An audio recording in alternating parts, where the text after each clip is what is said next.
Hey y'all, welcome back to 182% Better, where we talk about personal training and how to be the best personal trainer that you can be and making the amount of money that you want to make. It can be very difficult starting out, so make sure you hit that subscribe button and the bell icon so you get notified whenever we come out with a new video. Today we're going to talk about exercise psychology and how, as a personal trainer, you can utilize the things that I'm going to mention today to get better results with your clients, but also create a better relationship and higher lifetime value.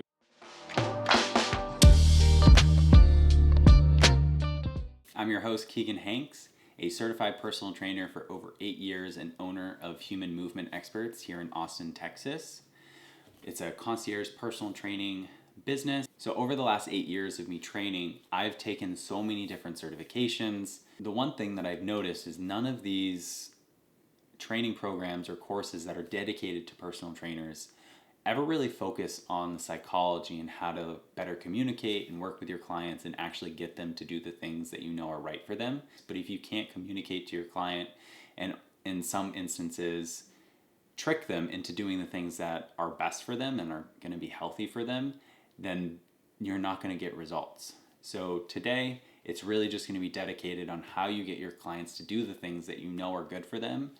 They're just struggling actually following through with it when they're not with you. First up, we have goal setting. Setting clear, defined goals helps keep your client engaged because as they succeed and as they hit different goals that you've set, they're going to be more motivated and more drawn into the program and believing in the things that you're telling them. It is a very easy way to build very quick buy-in when you set small, achievable goals to kind of get them the small wins to start with, and then setting bigger, longer term goals to help maintain like a longer lifetime with your client.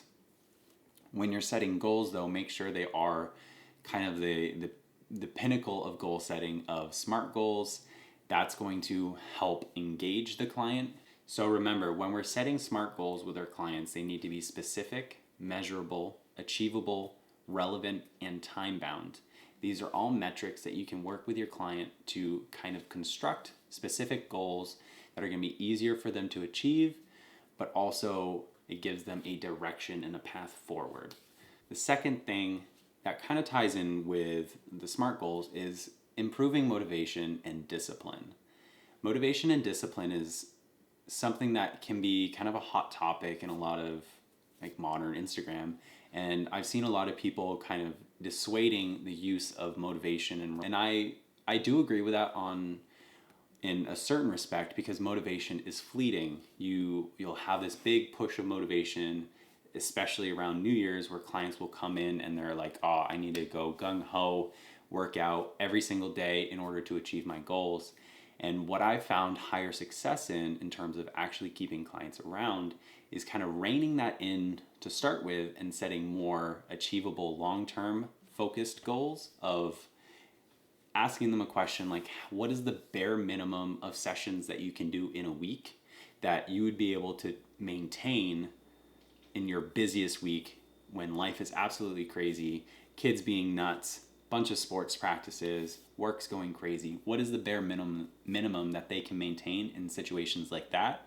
And I always have them start with that, because life is going to be expected in the fact that it's never going to be expected when you're going to get busy, where they can start to build consistency, and then that consistency is going to help develop some habits, and it's going to help develop discipline around those habits. So being more conservative with those sessions to start with will help retain your client longer term, and overall only having them come in 1-2 times a week is going to pay you more long term than just having them come in 5 days a week for a month and then them dropping off. Another extremely powerful tool that I kind of started using and realized how essential it was, especially focusing on like transformation clients where you're doing something really difficult and kind of sucks, is the hard dieting, getting down to like 6-pack leanness, is finding out their why, finding out the reason they're coming to you in the first place. It's very powerful in just general lifestyle and like injury prevention and more moderate things as well, but especially on the more extremes of either direction, finding their why is something that creates a lot of leverage in the relationship, of where you can kind of refer back to that why and get them remotivated and start to build another fire in them, to where they know why they're doing it. Because when things get difficult, we kind of forget why we're doing it, and the pain and the discomfort that we're living right now is far greater than the pain or discomfort of whatever the why is. And the best method that I've found to get that why is to not just ask them why they're here, because everyone's going to have a very simple answer. They want to lose some weight, they want to get a little bit more fit, whatever it may be. That's super easy and it's kind of surface level. So to dig a little bit deeper, I ask them why that matters to them. And then they'll give me a response, whatever that may be. And then I'll go even further and ask why that matters, whatever their response is. And I keep asking them why. In some capacity, you have to get creative with how you ask the question.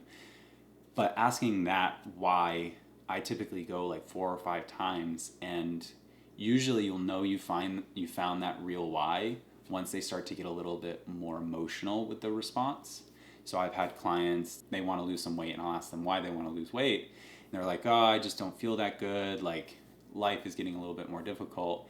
And after a couple of asking why and going a little deeper, I've had a couple clients where like they're lonely and they don't feel like going to find a partner without reaching a certain fitness level, which I don't think is necessarily why. There's a lot of other factors to it, but it speaks to that self-confidence that being a little bit more fit and feeling better in your skin can give you.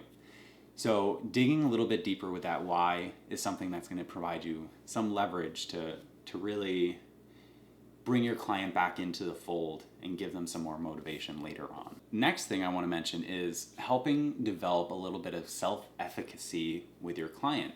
So it's not self-efficacy as in like the personal trainer, but more about developing that in your client. So self-efficacy is just the belief that you can do something. And how this becomes important is I've had so many clients come in not believing that fitness is going to work for them. Quite frankly, it's not ever the case. There are situations where it's a lot more difficult, but there's always something within fitness that can help them in some way, shape, or form. So helping them realize that it is possible and giving them just small little wins of whatever is important to them can help build their confidence in what you're doing and why they're doing it, because no one's going to continuously pay you as a personal trainer if they don't understand why they're doing it and they're not seeing some form of return on their investment. So helping them understand that it is possible for them and that they are on the right path, no matter how slow or how fast it is, really helps develop retention with them. And then also in the more broad sense, in a holistic sense, it helps develop their own self-confidence in their ability to do other things outside of fitness. And this ties back into the SMART goals and setting many smaller goals to help build up their confidence. So sometimes I've had to fall back to just kind of celebrating a client that shows up and shows up on time, and having those little wins with your clients and reminding them of how awesome it is that they showed up on that day is such a good start for so many clients who struggled to, 1, even get in contact, and then 2, walking into a gym, and 3, asking for help. For so many people, that is such a big step, and celebrating that with them can really provide them with the confidence and the self-efficacy that it is possible for them. The next thing is some behavior change strategies that you can implement with your clients to help develop a habit around living a healthy, more fit lifestyle. Here are the top ways that I encourage my clients to start developing better habits centered around fitness and health. I'm going to do another video that goes in a little bit deeper into each of these bullets, but I just want to mention them here. Number 1, self-monitoring. Number 2, encourage your clients to seek support from outside third parties like family, friends, other communities. Number 3, utilize some cognitive restructuring, helping them change negative perceptions into more positive perceptions. Number 4, help your clients identify potential barriers that are going to limit their success or challenge their success. Number 5, charging a little bit more. I found to be very successful in having your clients retain long term. Next thing I want to mention, acknowledging the stress management benefits of exercise and fitness. A lot of my clients aren't very aware of like their constant feeling of stress because it's just normal for them.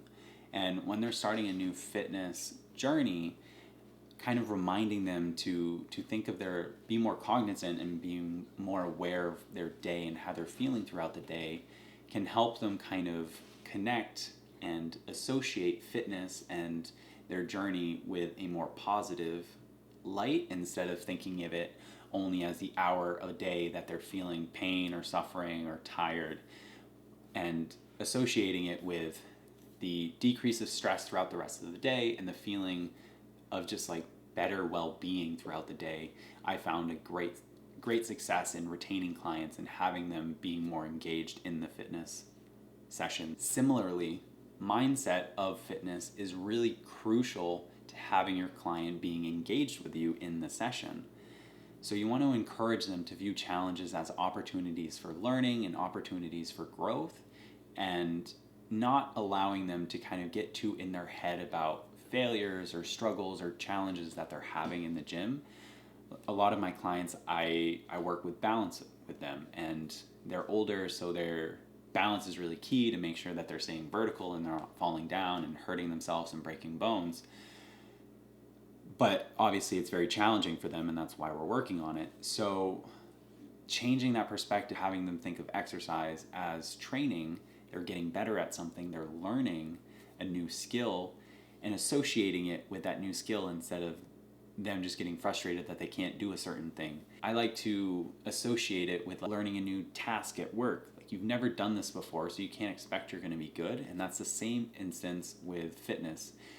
There are a lot of things that are relevant in our daily life, but it's not activities and not certain exercises that we're doing. It's a very different environment than what we would expect through the rest of our day. So just reminding your clients and changing that perception and the mindset of, this is something that I'm not good at now, but I can get better at it. One thing to keep in mind with that, though, is not to be fake. It's important to be very real with the successes of your clients, because if they notice or see that you're being fake and kind of celebrating them over something that's not really something they should be celebrating, they're not going to believe in you, and they're going to lose trust, and they're going to lose trust in the process. So be very honest and real with them, but still celebrate those smaller wins. So really try to be a good role model for your clients and show them that not everyone is the same. And that should help with their mind. Finally, and this is a really big one, especially when I was working in LA as a transformation specialist, is body image. It's such a big thing, and I, as a personal trainer, obviously a lot of my clients throughout my career have been very focused on their body image, and that's why they come to me. I've transitioned in the last 2 years to kind of primarily focusing on injury and corrective exercises, but to make money generally starting out, it's going to be the easiest to target transformation bodyweight stuff. And with body image, it's a trap, because if you highlight that too much, your client could become really motivated and have that short-term burst of motivation, but you're going to lose them eventually, and typically that's going to end up very quickly, because they may reach their goal and then they're immediately just going to leave you, or two, they're not going to be able to reach their goal. They're going to get frustrated, and that may look poorly upon you, even though you could have gotten them there. They just weren't able to do the hard work to get there. Focusing too much on body image can lead to a lot of high turnover. And if that's what you're into, if you're a bodybuilding preparation coach, great, do that. It's going to be a lot more difficult to retain clients long term if you're just doing that with general population clientele. So what I've done when I have clients that come in that focus on body image is I accept them, because especially starting out, I needed the clients. And then over our relationship building, the first couple of sessions, I try to find other goals to where it's not body focused. So I'll set strength goals, I'll set like step goals, I'll set goals outside of the way they look or the scale.